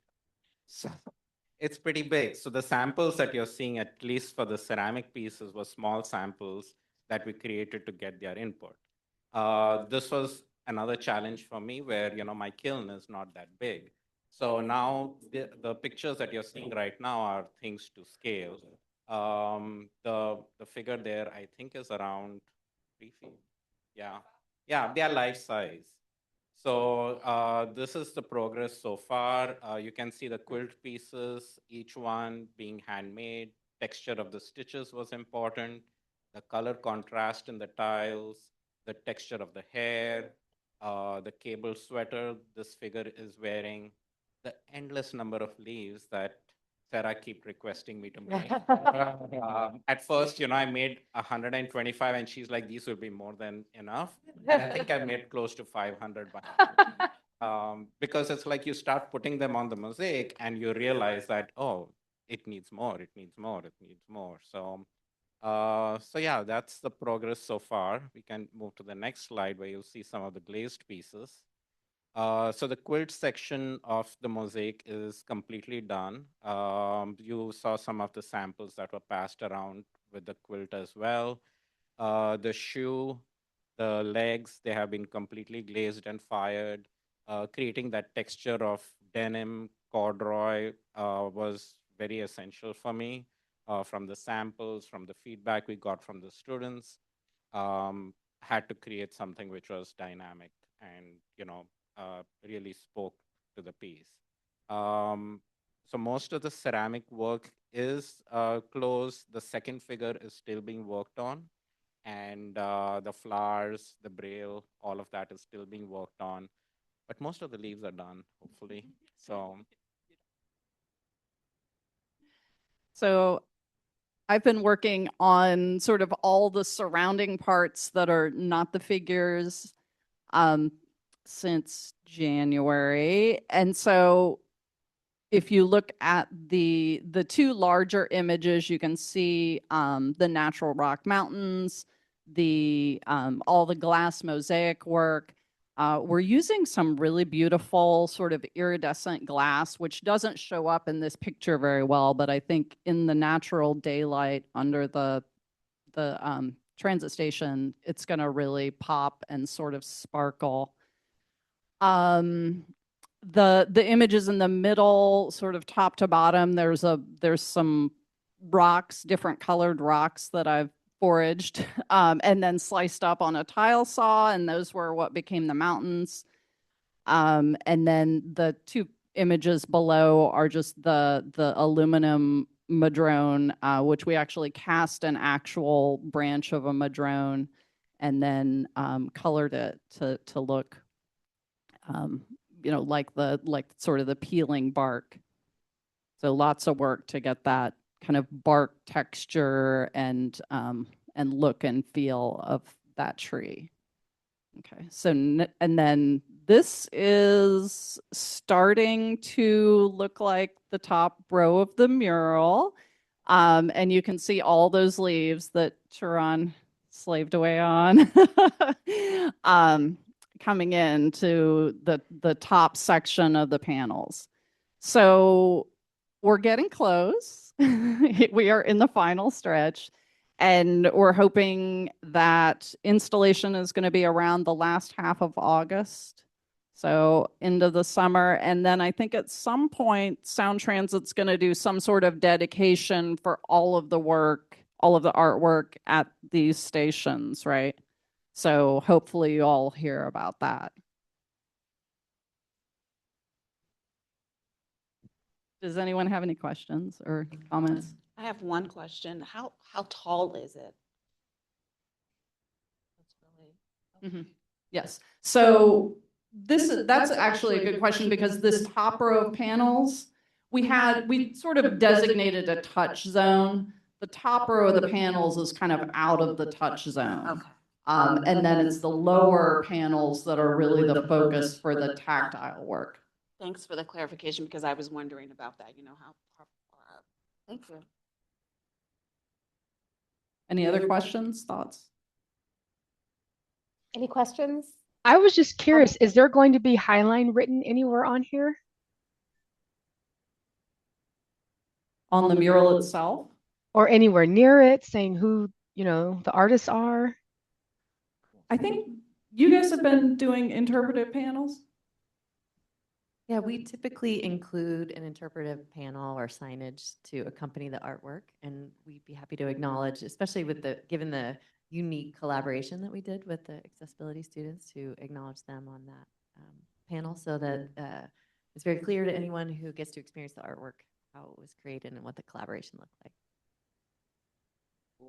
Well, thank you so much. This was awesome to hear about, and just very, very inspiring. So thank you for all the work, and thank you to the students that have been engaged with this. We're proud to have your thumbprints on this as well, and excited to go and visit it when it opens. Thank you so much. All right. Thanks for having us.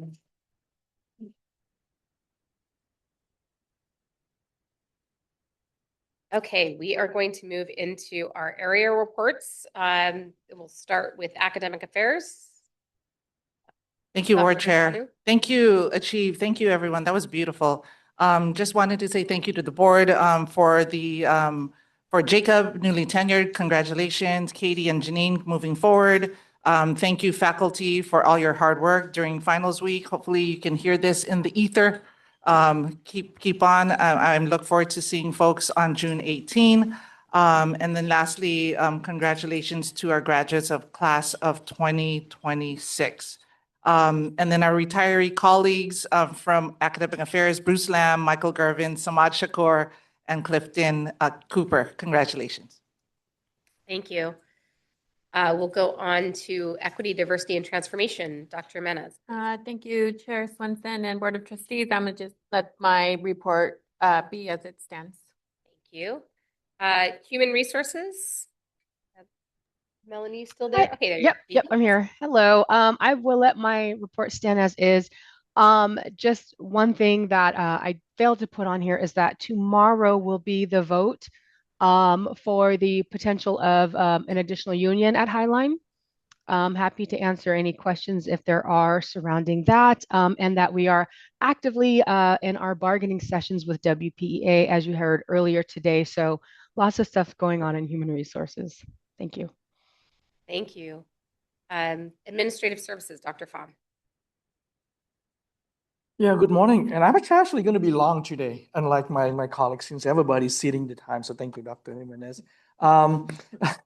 It is hard to believe, but we are wrapping up another academic. Some echo here. Academic year and soon another fiscal year as well. And I must admit that it has been quite a year. And I just really wanted to express my gratitude to the board, trustees, for your support of our Highline College here, our employees, faculty, staff, our students, and of course, like with us, executive cabinet members here, your support, including the inquisitive and at times difficult questions, especially from Trustee Ekstrom, have continued to push for me to do better and then really try to improve my what I do here at Highline College. I am just so looking forward to Trustee Ekstrom's renewal on the Finance Committee again for next year. Thank you, Trustee Ekstrom. But all joking aside, as VP of Finance, I'm definitely trying my best to shoot straight and not to sugarcoat or really trying to make anything sound more pessimistic than necessary. Unfortunately, looking forward to the future, our state budget situations continue to look bleak, especially when it comes to capital budget and which will have impact on our operating budget as well. But that is for next month or for the following months. After today, we are just really looking forward to celebrating the achievements of our employees, our faculty and staff in wrapping up the 2025-26 and office to next week in celebration of our student graduates. Lastly, I just do wanted to take a minute to honor the memory of Dr. John Mosby. His passing, definitely has left a deep impact on us here at Highline College. And I just really want to say I'm profoundly grateful to have been a part of his executive cabinet. And thank you. That's the rest of my report. Thank you. Let's go with institutional advancement. Josh. VP Kurtzman. Yeah, good morning, everyone. I have three things I want to highlight. The first is that earlier this week, we publicly announced the 2026 recipient of the Distinguished Alumni Award, and that's Tim George. Tim was a Running Start student here at Highline College. He stayed in the region, went through his undergrad, his law school, and for several years has been working as a city attorney for the city of Des Moines. And we're just really excited that he was nominated by city staff and that we're able to celebrate one of our local residents in this way. So we're very excited to share that. I also going to add on to Dr. Pham's report. As you know, I had a chance to go to China in April with three amazing faculty and our Associate Director of International Student Programs, Tiffany Wong. And Tiffany told us that next week, 15 students from the Broward Educational Partnership are going to be arriving to study at Highline College for the summer. They're going to be living at Campus View student housing. And those are the program that we spent time with when we went over to China. And we're just so excited that their visas got approved and that there's a possibility of a few more if we have capacity for a few more of those students if their visas get approved. But that is really good news. And then I want to close it on, as you know, in moments, the 2026 FIFA World Cup kicks off. One of those places you can watch that is on Telemundo and the Spanish language broadcast. And Tim is going to help me with a technical. I know that Trustee Chachere had to go probably to a work event related to the Burien welcoming the World Cup, but I wanted to share the ad that we were part of that will be showing frequently. There's two ads. Highline College has its own 30-second ad that will be featured 96 times on Telemundo over the next month.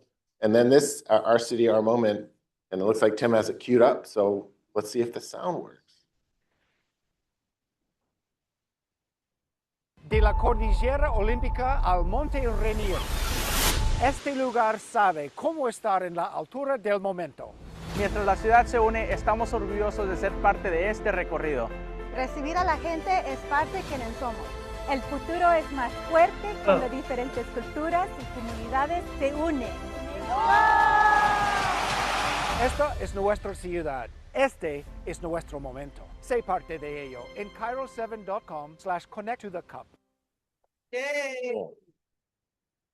Yeah, so once again, they came after the last trustee meeting. Many of you came out to be part of the filming. They took a lot of different shots, and ultimately, the winning shot was the one with Trustee Chachere and our student leaders.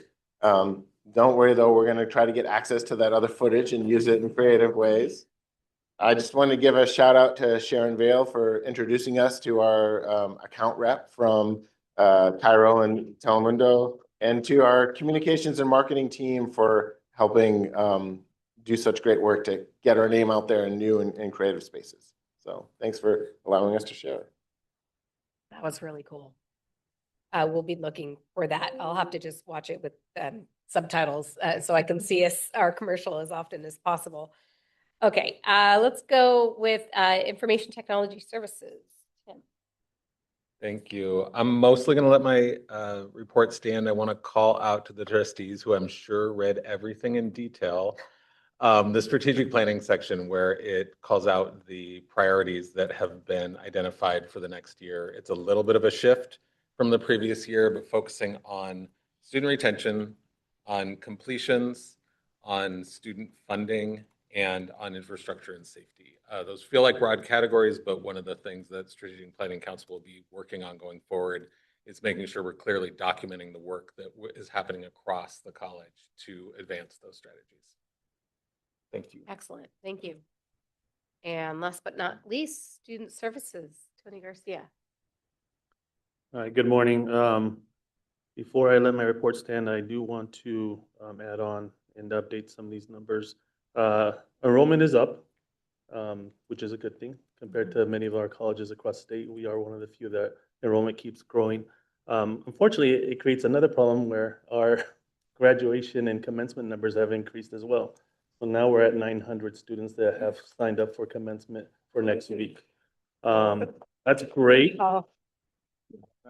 The unfortunate thing is that we're getting cut off at about 5,000 people at the Showware Center. So we're hoping we are probably going to hit capacity, and a few of those families that rolled in late will probably not be allowed into the Showware Center because of capacity issues. Something that we'll be working on in the future, though, maybe doing 2 different graduation ceremonies or something like that. But other than that, my report stands. Thank you. Thank you for that, Tony. It's challenging, I'm sure, but a good challenge to have. It's really excellent. Are there any questions or comments from trustees on any of those reports? Okay. Oh, no, just an eyeglass touch. Okay. I'm paying attention up there. I appreciate it. Okay. We'll move on to President's Remarks, please. Go ahead. Thank you, Chairs Swinton and Board of Trustees. Good afternoon. We made it through this meeting for the most part. It has been extremely busy, as you can tell, with all of the other reports from the executive cabinet members. this is the most, for me, the most exciting time of the year. I mean, the energy that we feel around the college community is palpable and exciting. I will say that over the last week and a half, especially, that executive cabinet members and I have, I know I'm a member of executive cabinet. So executive cabinet has been in all sorts of spaces and places celebrating already, raising hands, lifting, smiling, some instances crying.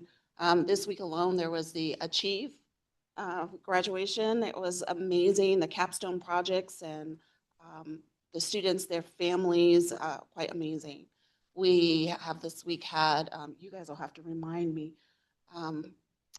last night was the pinning ceremony. We had international student programs. Many of those graduates, 108 of our international students will be graduating, and quite a few of them will be crossing stage. And so it's just, this is an exciting time of the year. I will speak on behalf of us to say it helps to solidify our why. You know, why do we show up? Why are we engaged in all the work that we do? And so what I would like to say, first of all, and I know that this is the Friday, is the last day that faculty, Dr. Azanu, that faculty will be on contract, but we will have quite a few faculty represented at commencement and participating. But I want to say on behalf of Executive Cabinet that we really applaud the work that our faculty have done this year. It is quite amazing to see all that they and students in partnership with one another have been able to accomplish. The students have spoken very highly last night at the pinning ceremony, and particularly at the Achieve. Students time and time again talked about how impactful being a student at Highline College has been for them, and most importantly, how meaningful and impactful their faculty members have been. So we applaud the work that the faculty have done.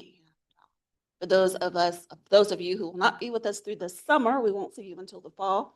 Enjoy your time. Enjoy that break. We look forward to seeing you back here in the fall. I do also want to extend, staff have been pushed. See Victor in the back is on his phone, but he's often showing up in rooms and spaces and places, and many others, from our tech to our custodial staff, security as well, who have been very present and at the ready throughout the day and late into the evening. And so I extend heartfelt thank you to you as well. Students, of course, are amazing. We see them across the college community. We are so excited to celebrate, as we have been doing all along, but the commencement 900 is a lot. A lot of handshakes. I will be tapping out a lot to say, come get some of this. But it's going to be an amazing day. And most of all, what I want to say is to my fellow executive cabinet members, I really applaud you. We've been in it, win, lose, or draw, agree to agree, or agree to disagree. It has been my honor to serve beside you for this academic year. Still have a lot of work to accomplish. We'll be leaning in, no breaks, just some vacations, but we'll be in it. And I am proud to, be in this work with you. Thank you immensely for all that you do. And I'm looking forward to rolling up our sleeves and getting some things done throughout the summer into the early fall. I do want to say that I encourage, and there's been a lot of effort and time put into working with our consulting firm with regard to this process of identifying our next permanent president here at Highline College. And I encourage for people to voice and get that feedback that they have the opportunity to provide. I think that it is vital. And again, I know that our trustees and VP Lawson and Dr. Azanu really appreciate the work that you are doing to help collaborate and to shepherd that process along. This is a vital point in our college's history, if you will. We've had some significant transitions, and this is a great time for us to stand and provide some feedback. So please engage in those processes. One of the things that I will say is that my report, I'm going to let it stand as is. I do know that one of the requests that I've had indirectly, but it's good that I also received this feedback, is folks are wanting to know a little bit more about what the president is engaged in on a more day-to-day basis. And I am trying to use different types of modality to provide that feedback. I do have a report that goes out to the Board of Trustees, and I've been trying to lift into providing feedback to the college community and weekly. The board knows this as well. Sometimes Friday doesn't do it. I have to come out on a Monday, but I'm trying to get that communication out. So we're going to try a variety of things. I've been working with Josh's staff to also develop some videos. I don't like seeing myself on camera, but that's a whole nother conversation. So I'll continue to work on that and to partner with Josh and his team and others around the college community. But in the interim, no pun intended, I would encourage the community. There are more extensive updates about my whereabouts as an interim president within the scope of the board report, and that is posted. Danielle and Julie do a really great job of making sure that information is posted. And if you have any questions about what is presented there, I am more than open and willing to talk about it. I just have two other pieces that I would like to draw your attention to in the board report. And that being that I have recently been appointed to the board of the Greater Federal Way Chamber. And I bring that to light, understanding that, and I recognize that this interview process, it might yield in a different way than my being in this seat, but I did ask the question as to whether I had to be directly affiliated with the college, and they said that it was still okay for me to participate. And so I'm excited about this. That appointment presents a valuable opportunity to strengthen the college's connection within the regional business community and to further advance our mission. And I'm very excited about that. I'll round out by saying that Dr. Pham did bring up Dr. Mosby. We will have at our upcoming commencement a moment of silence to recognize Dr. Mosby's life and his legacy. And I also indicated to his family and friends when I was in Sacramento, and Executive Cabinet and I have had some conversations about this. Members of Executive Cabinet have had conversations about in the fall, we will have a celebration of his life and legacy here on campus. There's been so much in between that we want to make sure that we take some dedicated time to sit to figure out what that looks like. But just know that I had a large number of people in Sacramento who said, you tell us when and where, and we want to be there. And I have also, and I know that others on Executive Cabinet and in the community have had members in their spheres of influence who have said the same. So we want to make it John Mosby style, a little bougie, a little fun. We'll get there. And so we'll have some conversations and some updates about that for everyone a little bit later on. And with that, if there are no questions related to my board report, I will let that stand. Thank you. Thank you, Dr. Penn. And I just want to share appreciation for you for going, for being able to be there in California at Dr. M's memorial. And I was able to view it online, but it was a great comfort to know that you were there in person to not only represent and share your own memories, but to represent on behalf of the college community and memorialize him on our behalf as well. So really appreciated that. And you did a beautiful job of sharing. Also just want to recognize Pride Month. We recognize Pride Month as a time to celebrate the resilience, contributions, and diverse identities of the LGBTQ+ communities and allies. And it's also an opportunity for us to reaffirm our commitment to fostering inclusive, respectful, and equitable environments where everyone is valued and empowered to be their authentic self. So happy Pride Month. And just want to say congratulations to our graduates. I think that we're all looking forward to next week and what will be a well-deserved, a lengthy ceremony to celebrate each and every one of them. We're excited about that. It's great to see that. But just wanted to say congratulations. Graduation is certainly a powerful testament to the dedication, ambition, and inspiration that our students are providing to those around them and their families. And as you take the next steps as a graduate, I hope that you always will see Highline as your home as well, and know that we are just incredibly proud of you for this accomplishment. So looking forward to celebrating all of that. And is there any, go ahead. I apologize. It is Pride Month. Happy Pride Month. And I do want to say that several of us will be tonight joining our graduates, LGBTQIA+ graduates with the lavender graduation. And so I know I'm seeing some head nods. Very excited about that. Thank you. Yes, lots of great celebration. Any additional unscheduled business from anyone?